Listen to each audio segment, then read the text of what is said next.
Greetings, YouTube neighbors. So I wanted to just kind of showcase overall. I bought this quick hitch with the hangers from GoodWorks Tractors. So I already had a quick hitch. I bought the Kubota one, and so I think it's a Land Pride one technically. What I didn't like about it is literally just the bushings, that you have to buy spacers that go from Cat 1 to Cat 3 to make it fit on the back of here. And it's expensive. It's not very handy always. And so I wanted to try something else. But at the same time, I also saw these hitch hangers that they were making. And I definitely wanted these because I wanted more weight for the back of my tractor. So it worked out good to be a combo deal for me. One thing that immediately became aware to me is how these handles work. It seems like a small deal, but they are a lot better than what the Land Pride ones were. I can pull this back with a pinky and get it loose. And then they flip all the way flat again, and then they hold open. Where my Land Pride ones, it takes a lot more force to open this. And the only reason that matters is because when you're in the cab reaching back to do this, you need it to be kind of light because you don't have a lot of pressure. And then also them coming flat, the only reason that's important is with my Land Pride one, when I leave it up like this, it actually hits here occasionally, and I bent that handle a little bit. Well, this one will go all the way flat the other way and stay open. It works really great. And normally, actually, I don't open these when I'm going to attach something.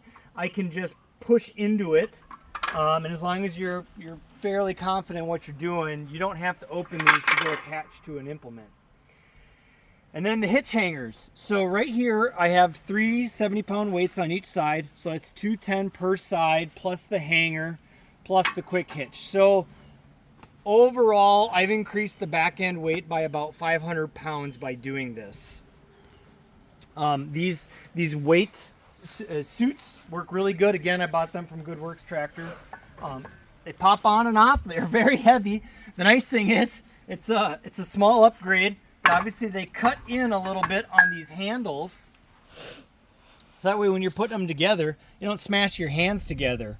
They sit behind the hitch part of it, which works really good. So when you're attaching to something, I'm a big fan. I was just tearing out these trees with that stump bucket I got. And you really notice the difference in the back end. Your back tires have a lot more bite than they used to have. And then I went one step further. If you come around this way, I thought I'm gonna miss my 2-inch hitch receiver I welded on, so I bought this from Amazon. So it's not meant for this type of use, but I like to have a little quick hit or a little 2-inch hitch receiver on here to just bus around trailers on the property. So I haven't welded it on yet. I actually do intend to weld it on. I'll come from underneath here and weld that thing on and then use the bolts as well. And I bought this little magnetic hitch. It's kind of a little gimmicky thing, but it's convenient. And then if you ever want it off, you can just stick it anywhere and it's a magnet. It'll sit there. So I just wanted to go over this new quick hitch setup I got. I've also got the hydraulic top link, and I really like it. I'm a big fan. Another unique thing about adding weight to the quick hitch is depending on the implement you're using back here, you're adding weight to that implement. So I have a cultipacker, a 6-foot cultipacker, and when I really am trying to level out a trail, that's usually my favorite tool to do it. Well, it sits at about 500 pounds. Well, with this setup, when I put the pressure all the way down, the weight of the quick hitch is actually sitting on the cultipacker, and it adds another 500 pounds to it. So I'm doubling the weight of that implement in that case. And I think that's really powerful. There's also things like tillers where you want it to drive down harder into the ground.